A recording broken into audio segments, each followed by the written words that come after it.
Let's get Audrey and Dr. Jim Spee. We have Audrey Young and Dr. Jim Spee. Let's see if we can get them on here. Oh, there's Audrey. She's on mute though. Audrey, you got to unmute yourself. And hi, there he is. Hello. Hey. Hi guys, how you doing? Hi. Good morning. So everybody, this is Michaela, Jim, Audrey. Round like lots Nice to meet you guys. Lots of intro. And viewers, just so you know, we will respond to any questions or comments that you drop. We will respond to them live. Also, please, we will be dropping their LinkedIn links on here. Please connect to these guys. Fantastic people. So first, Audrey, can you give us a quick little bio about yourself and tell us what you've been up to lately? Yeah, I'd love to. So my name is Audrey. I actually come from a different background. I come from urban planning, but a few years ago, I got into a predicament myself, and essentially just needed a stroller. And it was pretty much that simple. And I don't know, somewhere along all of the lines, I became an entrepreneur. And kind of here I am in the short spiel of that. But basically, I developed a stroller business that I'm in the process of launching, and it was going very, very good. And it still is. It's still all together, but COVID kind of put a little bit of a damper on that. But they basically told my manufacturer that they can't manufacture any strollers, and they're only allowed to manufacture masks. So so things are still moving along. It's still going very, very well, but at this particular point, I've obviously still been working on that, and I'm also working on another entrepreneurship venture in women's clothing, which has been an adventure, but it's pretty fun. So I have the simple way so to put many it. things. I have so many things to say about women's clothing. Like I have so many comments. As somebody with an awkwardly shaped body, I have big shoulders, and like I'm big in weird places and small in weird places. I don't know. So we're gonna talk about this. We need some clothes that fit people with weird bodies. And Jim, what about you? Let's hear about you. That's a great segue to go from weird bodies to me. I'm a medium tall, and so I go looking for clothes, and there's nothing in the stores. I've been ordering online. If I might find something at the on the remainder shelf at Marshall's once in a blue moon, but when the style is for long shirts, I'm good. When the style for short shirts, I'm trying to lose it, but I've got that middle-aged thing around the middle that's been there since college, and I'm like Mike Myers. I'm working on it. So I'm from Spee. I live in Redlands, California, and I met Justin about 9 months ago, and I met John about 2.5 years ago. I teach at the University of Redlands. I had this epiphany about over 10 years ago at a workshop on design thinking that I'm a designer. I have an undergraduate degree in engineering. My hobby is restoring old airplanes, and I don't really ever finish the project because I keep finding new things to improve. So my airplanes had several improvements. And we just finished one, too late for this airplane, but now I have 3 more project airplanes. So I'm also an airplane hoarder. And of course, I'm looking at all of them with, what could I do to make this better? And so that I would say I have more of an entrepreneurial mindset, but not the full growth one. My father had his own business, which was in some ways a lifestyle business. He loved to fly, but he also loved to help young people, mostly men at the time, get their start, because he learned to fly helicopters in 1958. He had 3 kids. I was the third one of 6. My mom didn't even tell my grandmother about the 6th one because Dad was so broke. He was flying for $5 an hour and not getting very much work. And then he hit this milestone where he could get insurance. He bought his own helicopter, mortgaged the house. His fleet got up to about 20 helicopters, but he was always undercapitalized. Wow. His safety record was pretty shaky. But he loved to get people into that business. I actually met somebody in Palm Springs at the Air Museum who flew out to my dad's airport, looked it over, and didn't apply for a job with my dad. I said, you probably made the right choice. But he had a blast. He loved what he did. So I grew up knowing about passion for your work. I grew up, my dad was also an inventor. He could have made a lot of money with his inventions. He was inventing really cool equipment. And he had friends and colleagues who were inventors who went into production with their inventions and did really well. He was in a car accident and had a traumatic brain injury when I was 16. That set me back in terms of my growth mindset a lot. It made me look more like a first-generation college student, even though I wasn't.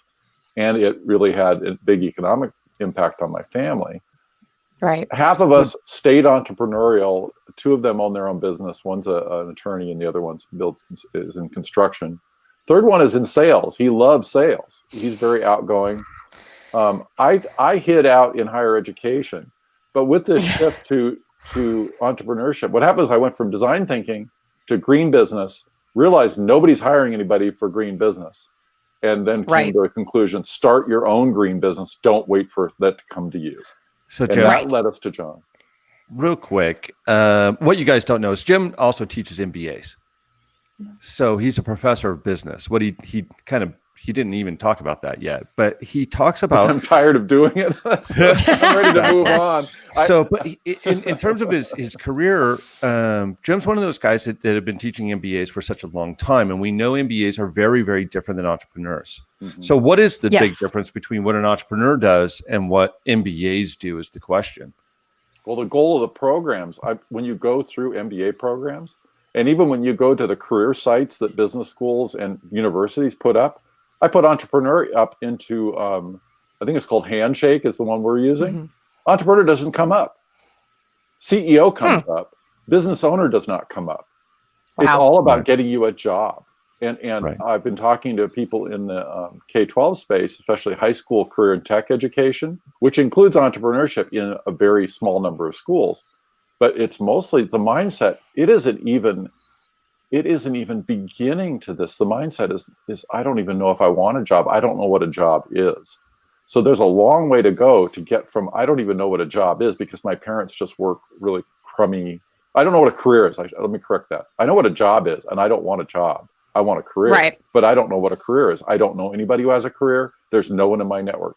So I've kind of looped back around to my early career was in community development, working overseas for a faith-based organization. I've kind of looped back I haven't really addressed that issue. I've been helping people who make $70,000 a year get a promotion to $150,000 a year. That's very different from helping somebody making a whole family making $10,000 get to 25, 30, or how about 100,000, or how about that's $1 million? A huge leap. And actually, I want to tie into that too, because I've recently been having conversations that people see large amounts of money and they think that means that you were a successful business person. And I say, well, that depends. What did you start with? Mm-hmm. Did you start with $100K in your business account and now you're at $200K? Okay, well, that means you just doubled your money. But if you started off with $5,000 and now you're at $250,000, you've had far more success. You've multiplied it multiple times. So there's kind of different ways, and it is a very different process to go from having all of this money. Because I've watched, the trust fund kids start a business, and even the ones that are wildly successful with it. It's a completely different process and mindset and all of that than the people who start with $2,000 in their bank account and go out and start a business. So Audrey, I want to circle back to you on that, because here you are, you're just a professional woman doing your thing, and then you needed a stroller. So I want to kind of hear how you went from this concept of, what you need, and tell us what you wanted to change, by the way, about strollers. And then what kind of took you into start, and kind of walk us through how you started your company. How did that look for you? You went from just this idea in your head to starting it. So tell us your story. Okay. So I'll start by saying it wasn't an idea in my head at all. It was actually something that so how it started is I had a 9-month-old and I found out I was pregnant with twins. Oh.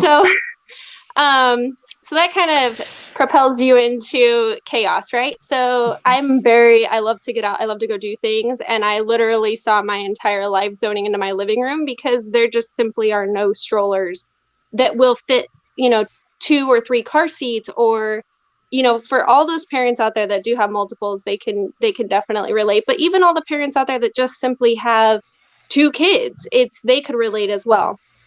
And every time I would go and try to, literally, there was nothing on the market. I would go, and believe me, I did I would have bought one if I could have, and that kind of fit my needs. And so what ended up happening is my husband's handy. So I said, okay, can you basically go like figure something out, weld something together, make it work? And so he did. And it worked for me. And I was super happy, and I loved getting out. And I'd take it to the zoo, and I'd take it to the wild animal park and go all over with the kids, right? Because that was kind of my way of being able to still get out and interact, right?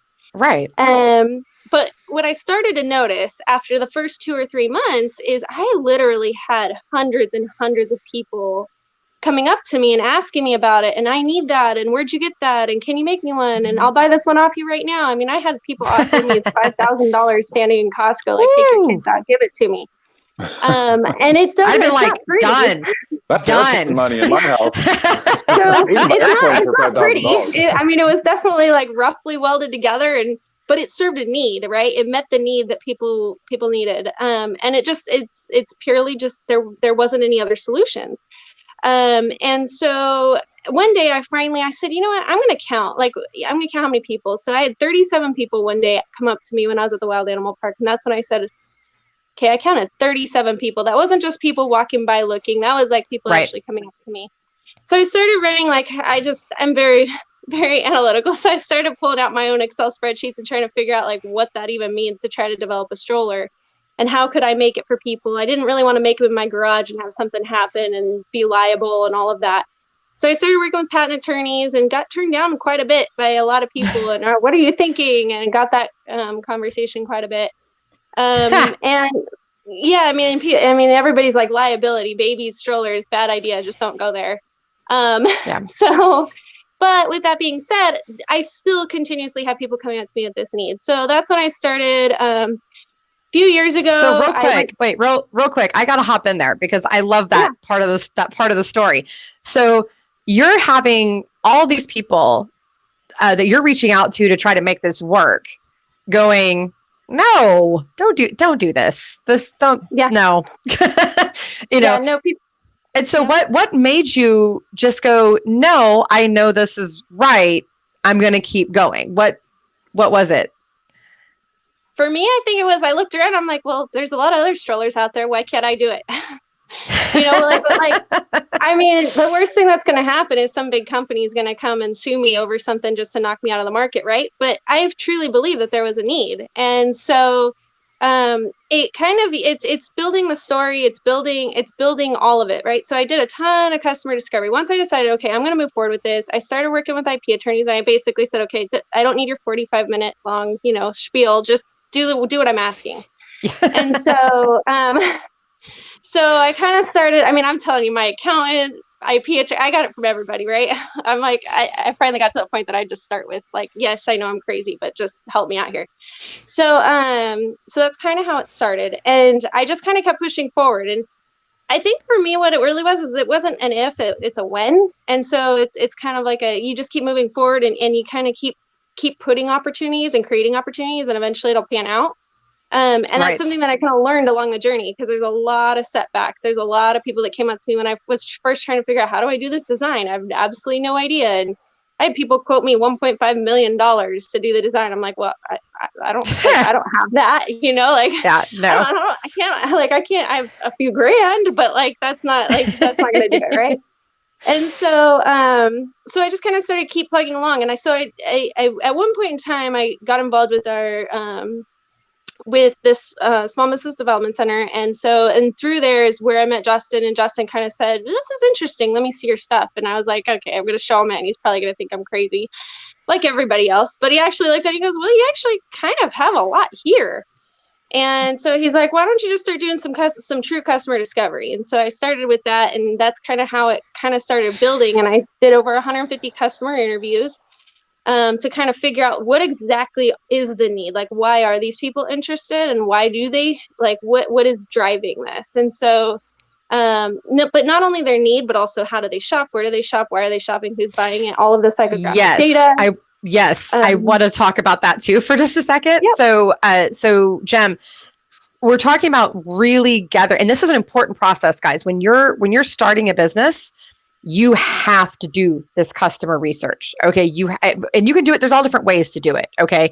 But you have to. So Jim, can you kind of walk us through crossing your T's and dotting your I's on that front? And Justin, feel free to chime in too. Well, this is why I'm a big fan of Justin and John and John's book, because I went to a boot camp at Syracuse University on how to teach entrepreneurship, and they never talked about customer discovery once, maybe 30 seconds. And I started teaching design thinking, and it was 1 page in a 100-page book. And they made it look like, and then I watched a video about IDEO, which is the leading design firm up in Stanford. Mm-hmm. It's based on Stanford's design school. And they spent 10 minutes talking to people about a shopping cart. And then they designed it, and they made it so they gave you the impression that, 10 minutes. And I had a little exercise where students would interview each other, and they designed a little shopping bag for Target. And it was fun. But then when I talked to John, it's like, oh no, investors don't want to hear that you talk to 3 people. They want to hear what Audrey's saying. I talked to 100 people. I said, well, what do you find out in that 100? Now, I was fortunate. I went to the Claremont Graduate School here in Southern California, and I was really well trained in my doctoral program on qualitative research, and this is exactly what this is. And it turns out that people who are out there who think they don't have enough business knowledge to do this, if you got a degree in sociology or anthropology, which is like the joke degree for a lot of people, oh God, they did SOAN, what are they doing? It's like easy A, get out of here. Oh no, it turns out you have the vital skill. And for people like Catherine who don't like cold calling, the way you get out of cold calling is you call them and you say, I don't have a product to sell you. I just want to know what your life is like, in Audrey's case, around your stroller situation. You're a parent. Tell me what that's like. So I'm doing that right now on the project that's going really well. I'm doing that with people who run career and technical education in high schools. What's your unmet need? And I've identified 5 unmet needs, some of which we can help with 1IE, with our organization, some of which we may partner with community colleges because of the way funding flows in California. We can't get some of the workforce money. But what I love about this is it de-risks this. And Michaela, I'd really be interested in your sort of take on what Audrey said. Was she goes from everybody telling her this is too risky to 100 interviews later going, this is very low risk because I know exactly who wants this. I know what percentage of people like it. I know why they're going to like it. I know who's not going to like it. So I was talking, I did a webinar last Monday on a network through my local county school district. And I wound up picking up people from Ohio and Texas because it's a national platform. I didn't know that at the time.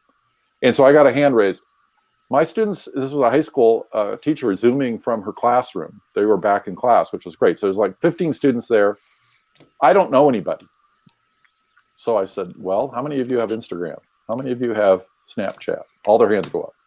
How many followers do you have on Instagram and Snapchat? They think they don't know anybody because they think business is customers other than people they know, as opposed to just going out and moving around with your prototype. You don't need the prototype. In fact, in some ways, you're better not to have the prototype because then they focus on the prototype. You want to focus on what their need was, and I just love that process. I've pivoted so many times, but I don't feel depressed about it. It's not a failure to pivot. It's you get new data and you change your mind, or you have to switch to something else. And so it's really healthy. Michaela, I'd be interested in your feedback. Is that what makes that healthier than coming up with the whole idea and then getting slammed because it's the wrong idea? So say that one more time. What do you want? Well, I just think John's hypothesis, which he's demonstrated over and over again with lots of evidence, is that it's less risky to go into this process knowing a customer group really, really well than it is to invent something and then try to find someone who wants it. And everything I'd seen up till now has started with the invention, and then they go, but we can't. Nobody wants to buy my invention, as opposed to what's that unmet need. I think I love that your dog's name is Maslow, and I learned in graduate school not to trust Maslow, but in fact, for some of this stuff, his model is.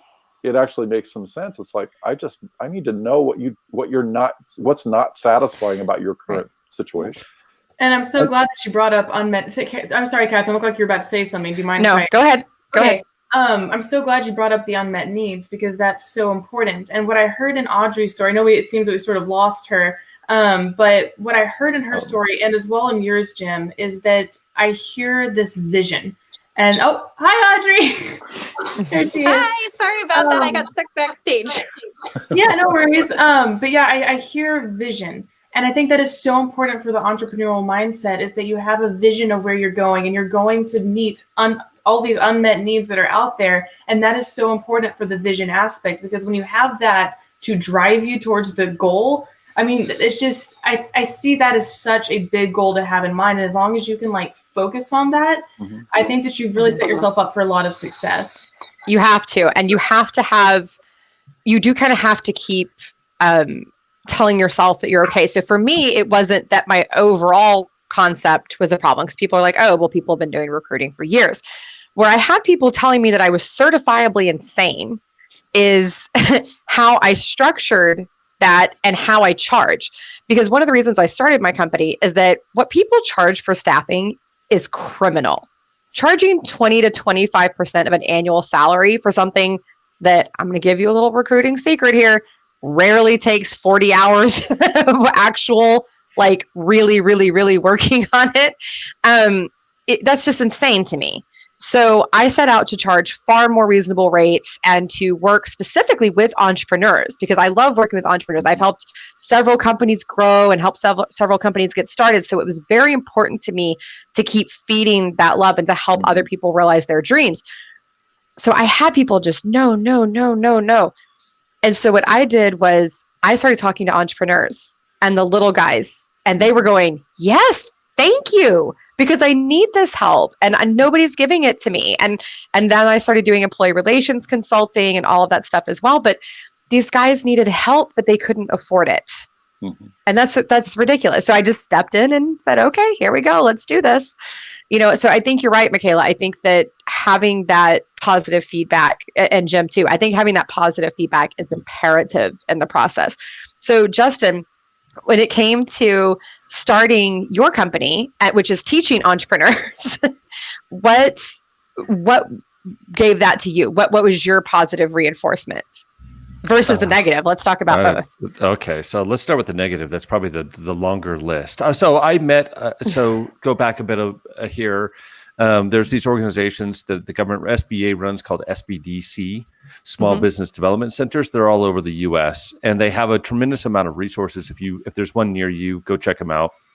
I was a mentor at an SBDC, and what I found was they weren't attacking entrepreneurship the same way that I think most entrepreneurs actually grow. Jim kind of touched on that, is that first you have to figure out this unmet need, and then you have to try to figure out through customer discovery if you're actually meeting that. And that's why Audrey did so many customer interviews, is to find out really what is it she's solving for. Is it just a stroller that holds 3 car seats? That's probably not it. What's the real problem that these moms are having?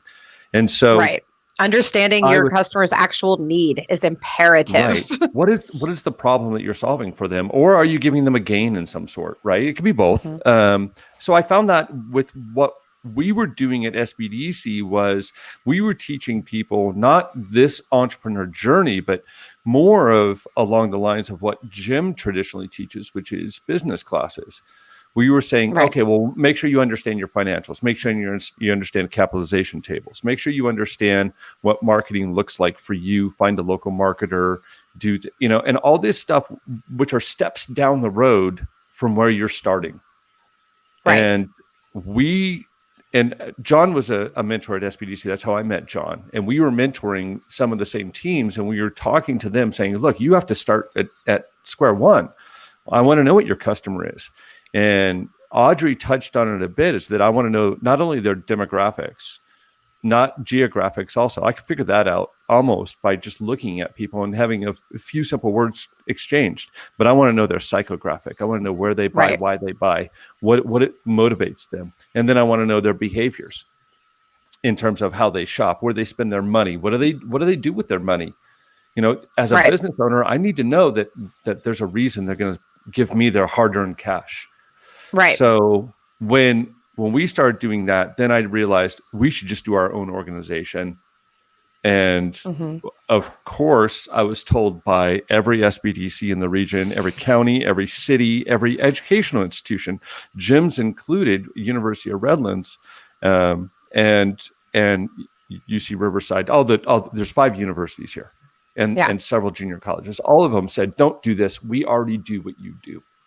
But they didn't. And we do it. We do the best, and this is it. And so, right. So the first thing we said was, okay, so we'll be competition. We know there's going to be heavy competition then, and we know there's going to be some saboteurs out there telling people that what we do is not right. Right. And I think that's another mindset hurdle to overcome, is that there will be people that will sabotage what you were trying to accomplish in different ways. But I want to come back to this issue that you brought up earlier, Catherine, with John and Justin in the previous segment of finding your tribe. Mm-hmm. So I was visiting one of my earliest colleagues. I replaced him in my first job out of college, and he's a water engineer, and he spent 30 years working in water purification, because when we lived overseas, we had to boil our water every day, and he hated that. Right. And his company eventually sold to a larger company, but they were touching 1 billion lives with water filtration systems. And I got an idea from talking to him, and I pursued it, and that's how I met John, pursuing this idea. But I didn't do customer discovery first. And in fact, the first semester I did it, my students came to the conclusion that it was not going to work and told me just to stop. And I said, oh no, this is going to work. This is going to work. And we pivoted like 8 times, but it wasn't my tribe. The people that we were trying to approach were not in my network. They were in, if my friend had done it for his company, he could have overcome that because he knew all the right customers. And we'd find one customer who said it was a great idea, let's do it. And then I call 8 other people in that same industry, and they wouldn't even call me back. Right. So and I think that's a really good point. And it's just like with Audrey, she was saying, she was talking to other moms. Well, that's who you need to talk to, and especially moms with a whole bunch of kids. Yeah. So, or kids close to the same age, or, that type of thing. The other interesting thing about the way universities are organized, we're organized around publications and how you get your promotion tracks inside the institution. And so we are feeders to entrepreneurs, but we are not entrepreneurs first. We are degree programs first, revenue first, grants for research. And what I discovered poking around the edX website is that customer discovery is under programming. It's under product management. It's not under entrepreneurship education. It's not in the business school. It's a subset of marketing. And it's over in IT. So if you're taking an IT program on managing IT products, you'll learn how to do this because software design is such awful stuff. But it's like, why isn't that over in our department? So part of what we're doing is we're just grabbing this body of knowledge. And my wife works in IT. She works for a software company on web design, and they're doing all this customer discovery all the time. Right. Like, well, let's just bring this over to the small startup. And then it all just made sense. It's like, I couldn't put all those pieces together. And John and Justin have helped me adjust that. And we're borrowing stuff from other people, but Audrey, I love your story. Real quick, I'm so sorry to cut you off. We have 2 more minutes on this segment, and we really need to get to the other piece. We've been talking about this one piece for a really long time, so I don't want to interrupt you. It's great content. I'm glad that y'all are doing that with your program. But let's talk about for our viewers, right? Because these are entrepreneurs we're talking to, right? So they know we got to do. So we do the customer marketing. We learn about our customers. We learn our audience. Then you've got to figure out your team, because whenever you start a company, you have to have a team, right? So real quick, Michaela, just very briefly, you were with me kind of at the beginning of the relaunch of Titan and what that looked like. Yeah. So what do you remember about what was important about building that team? Well, a lot of it is, especially from the remote teams. Remember, we had a lot of people that were very remote, and so you didn't really get to meet them in person. And first of all, that's such an important part of connection, is being able to meet in person and really get a feel, what I call a feel for people. But as we've been talking about this team building, what I've heard a lot of is the like-mindedness, and you build yourself up by surrounding yourself with people who maybe are at the same level or a little higher, so that you can really build your team. And one thing I noticed with Titan management, especially first starting out, building things up, is that it was hard, especially because of the remote stuff, to really find a team that maybe they didn't have the best experience in the field. And it was hard at times to really find that stride. And maybe that's the word to use, is stride, and find, you can sort of feel your way in, does this work? Does this work? Right. The dance really, until you really find how you can all fit together, if that makes sense. Right. No, it does. And I think, and Audrey, I want to get your take on this too. So building your team, because you kind of, I mean, how many people know about strollers, right? So you had to really, and manufacturing and all that. I'm sure you didn't just walk around and having tons of people that knew all that stuff in your life. So how did you go about finding your team that was really going to help you launch your product?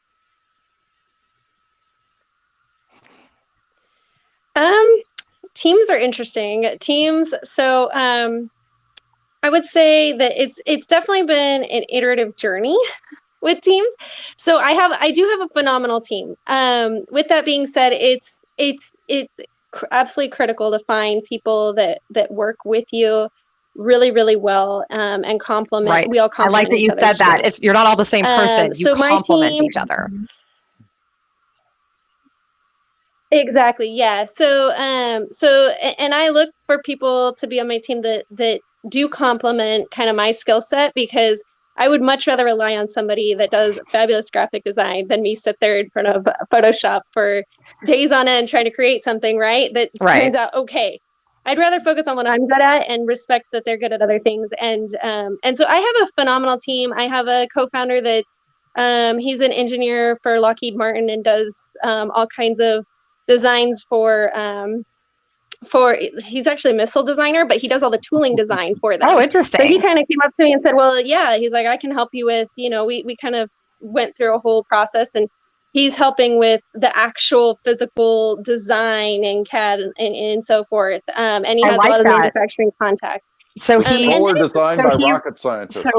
So I like that. Yeah, stroller designed by rocket scientists. So it was a really creative way to find somebody who had the right skill set, but didn't have the exact background, but could do everything you needed and bring contacts. And bringing contacts is a huge part of your team when you're starting a business.